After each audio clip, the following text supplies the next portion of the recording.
Hey YouTube, what's up, y'all? It's me, KYP561. I'm just coming in here real quick to talk to you all about this past Monday's episode of the Couples Retreat. This is not really going to be a review.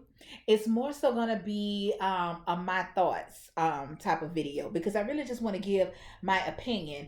Um, I don't even think I want to talk about all of the couples all together. I'm just going to talk about what stood out to me, and mainly that would be Mandisi and Yandy, number one, okay? And number two, I want to talk about Princess and Ray J as well. I don't really have too much to say about the rest of the couples. They're not really that interesting to me, okay? So, but I really did. It was a couple of things that stood out to me about Mandisi and Yandy mainly, and also Princess and Ray J. Well, Princess and Ray J, I think I'm gonna go ahead and start with them first. I have expressed my opinion of them too numerous times throughout numerous videos. Okay, so for those of you all that watch me or whatever, you kind of know how I feel about them. I don't feel like they should have ever gotten married. Okay, I feel like both of them were too immature in their own way, and in their own way, to actually be able to come together as two mature adults to be talking about they finna get married. Okay. Ray J, he still had a whole lot of horn around in him, and that's okay. Okay, if you can have hoe in you until you die. Okay, but why get married? You know what I'm saying? Like, why get married? Princess, I just never liked her attitude. Her attitude just sucks to me. Always has and probably always will. Okay, so we kind of picked up where we left off with them last Monday, right? So Ray J had gotten pissed off about what Princess was saying about him outside at the exercise that they were doing, when she was saying, he went and filed for divorce and didn't tell her, and he's selfish and he only thinks about himself, and she doesn't believe him when he says that he wants to see her happy. She's just throwing him under the bus, under the bus, under the bus, under the bus.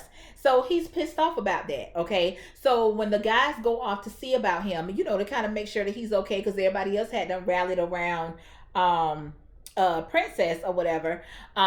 He says that that's not true, basically, and it had already been said that she had went and filed for divorce. He didn't know anything about it. Okay, just so happened she recanted, or decided not to go through with it, and then they tried to make it work for a couple of months, and I guess they was like, fuck this shit, and then he went and filed. So if you're gonna say, don't make it seem like this was the first time that you had ever heard anything about a divorce, especially when you took your ass down there to the courthouse and filed first.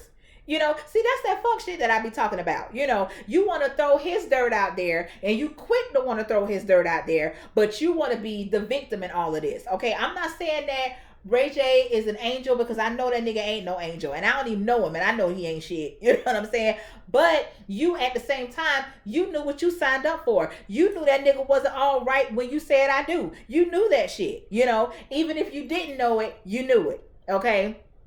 So I don't know if people think that once people say I do, that it automatically some sprinkle dust falls down and everything is totally fresh, totally new. No, if you haven't closed all of those doors that have been open before, and if you haven't been practicing to be a one woman man or a one man woman, you know what I'm saying? Like, if you haven't been practicing, and that shit takes work, okay? That shit don't happen at the click of an I do, or the exchange of some rings, okay? Or the signing of a damn marriage certificate. That shit does not start there, okay? You have to put in work. You have to put it. That shit is that's like that's like somebody coming off a crack. You know what I'm saying? Or coming off of alcohol, or coming off of cigarettes, or whatever addiction that somebody has. You know what I'm saying? Horism is an addiction.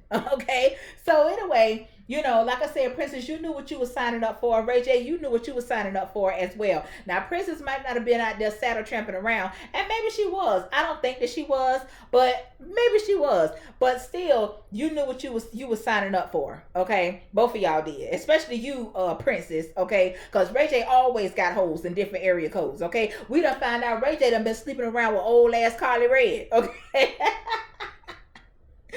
Ray J been off the porch, okay, girl. So I don't know what you thought or who you thought you was or what you thought your stuff was made of, that you was gonna keep him in line, okay? But I don't even think y'all made it, what, a good 2 years before y'all started. You started coming online and saying that what he did or who he didn't see, and that's another thing. Stop that shit, okay? Stop hopping your ass online. And this ain't even for just Princess and Ray J. This is for anybody that's listening. Stop hopping your ass online, putting all your damn business out there in the street, talking about what he doing and where he at, and this person that he messed with, and you found this text. Stop trying to put that man on blast, or stop trying to put that woman on blast on social media, because that shit is not helping your relationship at all. You're not doing nothing but dragging a bunch of nosy motherfuckers in your business that don't give two fucks about your marriage. They just want some shit to be in, or just want to be able to say some shit that they can't say to the motherfucker that's sitting right next to them that's doing the same damn thing. Okay, so just stop that.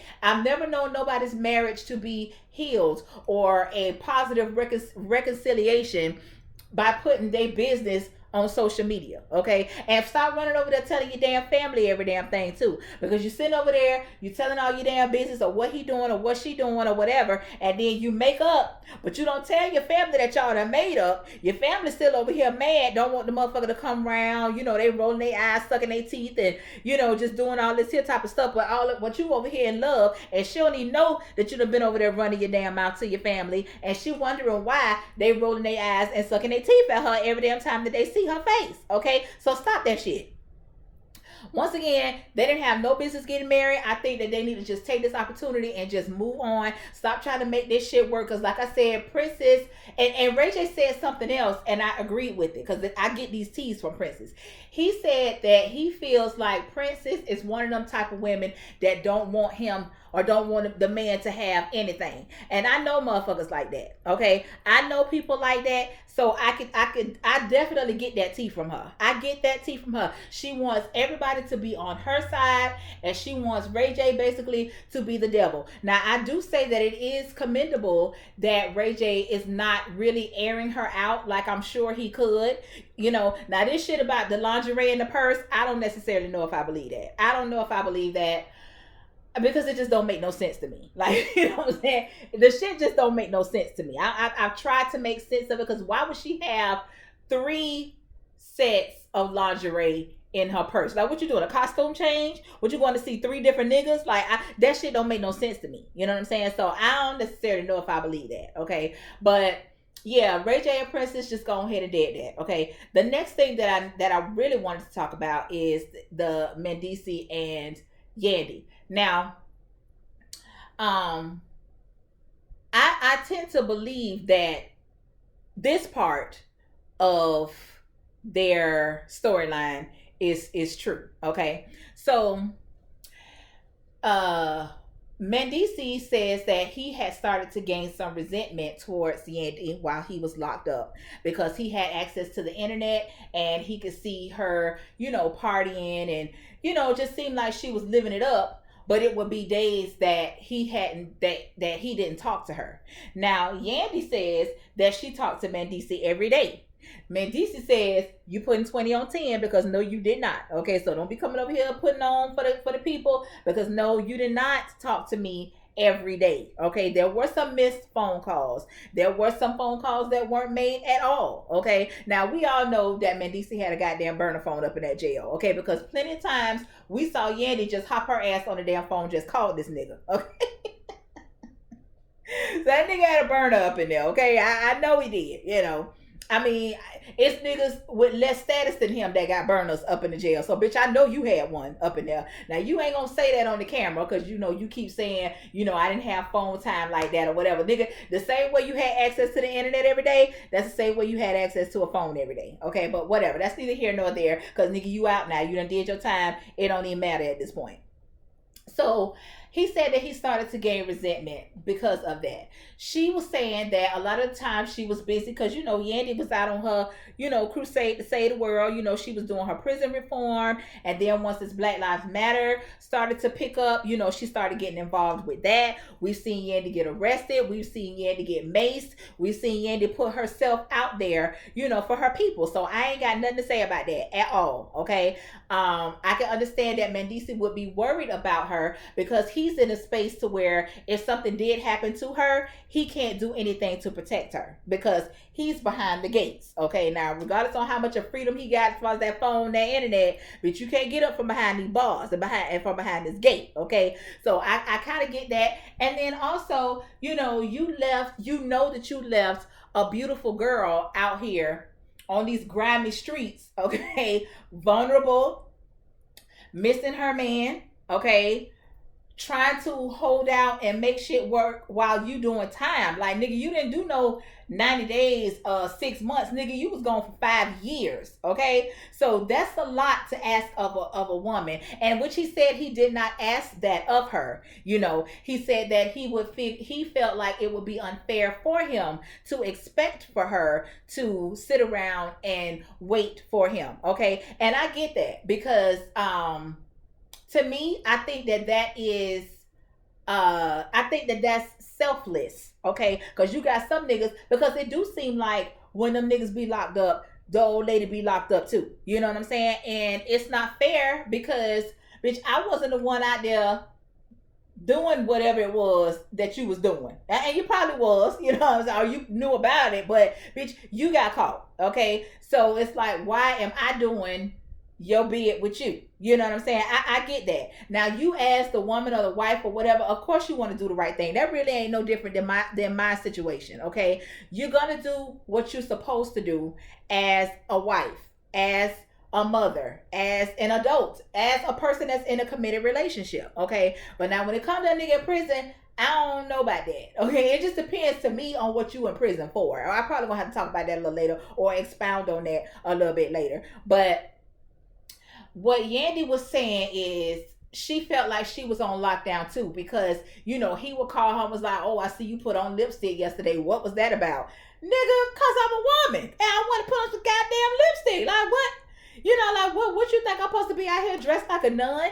You know what I'm saying? So I know that was an issue a little bit on one of the Love and Hip Hop seasons as well. The way that Yandy was dressing, his mama had some shit to say about it, and whatever. But I don't feel like I feel like that should be the least of your worries. I feel like as long as I am accessible to you when you need me, if I am gonna agree to hold it down while you're away, you know what I'm saying?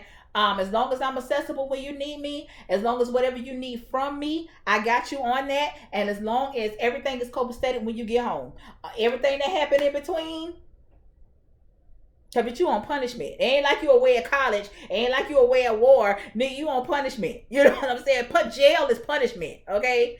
So, I just have my own separate feelings on that. Not to say that make you love that nigga any less or whatever, but I just feel like, as long as she's there, as long as he's there, what happens in the in between time, in the meantime.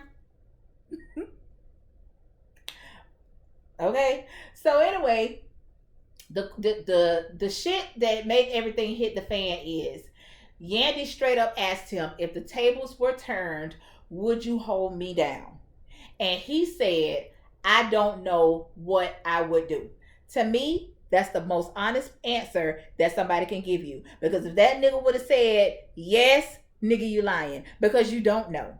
You don't know. Nobody knows what the fuck they gonna do until they are in that situation. Okay? And another thing that we have to stop doing, and it's more we as the woman than it is as the men, we have to stop thinking that because that man know that we gonna hold them down, we gonna ride for them, we gonna wait for them and all of this, that they will do the same for us. That's like the saying is, stop expecting you from other people. Stop putting all your faith and your trust in man, because he is just that, man. And a man gonna let your ass down every time. You know what I'm saying? So I understand why Yandy was hurt, because Yandy was for certain, oh yeah, he'll do the exact same thing for me. He's my rider, I'm his rider. Okay, and I get that. It's nothing wrong with you having that perception and you thinking that way, because I would like to think that way as well. I would like to think that if the roles were reversed and if I was the one that was always gone away and my husband was left behind,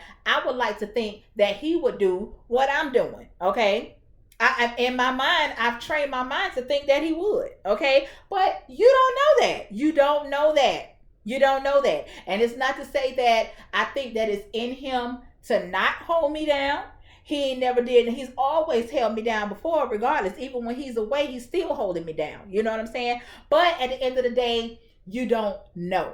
You don't know. The only thing that you can do is what you gonna do. Okay? But don't be butthurt when he tells you the truth. Because had he would have said yes, that's a lie. Because that's not the situation. The roles aren't reversed. So you don't know. You know what I'm saying? You don't know. That's a lot of pressure on somebody. And everybody's not built for that type of pressure. Everybody's not built for that type of pressure. You got insecurities. You got immaturity. You know, it's all type of shit that goes on in somebody's mind when their significant other or their loved one is away. Okay. And I know that from experience. Because like I said, remember I keep, and y'all probably tired of hearing me say this, but you know, it always seems to tie in, especially when I'm talking about these type of shows. Me and my husband been together for a long ass time. And I'm not gonna sit here and put on like that whole time everything has been everything, because it has not. Cause bitch, I was young once, okay? And bitch, I was that bitch. Okay. Okay. The niggas was on me, okay? They was on me. He know it. Shit. He know it. Cause a couple of his homeboys was on me. He just seemed to, he just so happened to move a little bit faster than they did. You know what I'm saying? But anyway, I say that to say this. When he went on his first deployment, I wasn't necessarily all right. You know what I'm saying? Like, bitch, I'm young. You know what I'm saying? This nigga done left me for damn near a year. You know what I'm saying? But like I said, at the end of the day, I was accessible to that nigga. Anytime he called me, I was gonna pick that damn phone up. And during this time, when he first went into the military, it wasn't no calling. Because when you went into basic training, you basically had to earn your phone time. I don't know how it is now, but bitch, 21 years ago, when you weren't just picking up no damn phone and everybody got free cross the country calling and all that shit. You know what I'm saying? We was just getting on cell phones good. I had a goddamn prepaid Prime code. Okay, Prime code. Get into it. Okay.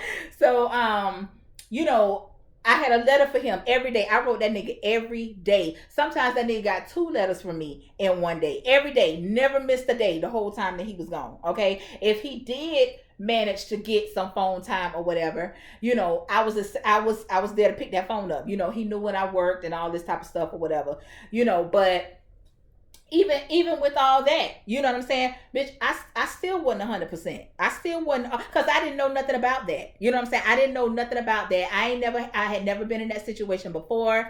I had never been in a situation where I'd been with somebody for, I think we was together for maybe 2-3 years before. I don't fucking know. But and now all of a sudden you gone and I'm out here, I'm that bitch, these niggas is on me. You know what I'm saying? Like, what the fuck am I supposed to do? You know?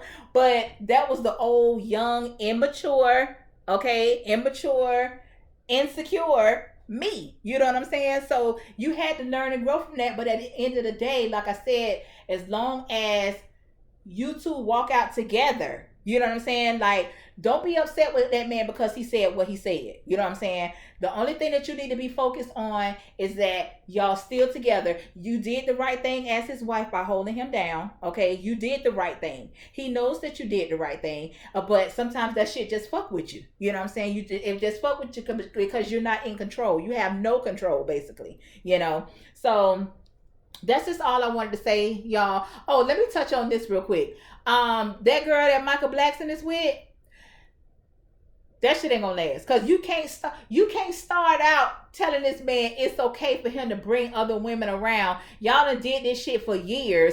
You didn't basically went and recruited motherfuckers to bring around, and now all of a sudden you talking about you want all of him to yourself. Girl, what? No, that ain't it, child. That ain't it. And that's really all I got to say about them. And that's it. Ain't no need to be even talking about Delicious and Raymond and that Rashida and Kirk, because y'all already know how I feel about Rashida and Kirk. Delicious and Raymond, I really don't think that this is the show for them, because they ain't even been together long enough. I don't know. But whatever, y'all. That's all I wanted to say. Ain't got nothing else to say. Okay. So I guess until next time, y'all. Thank y'all for clicking in on the video. I had to skip all over that, child.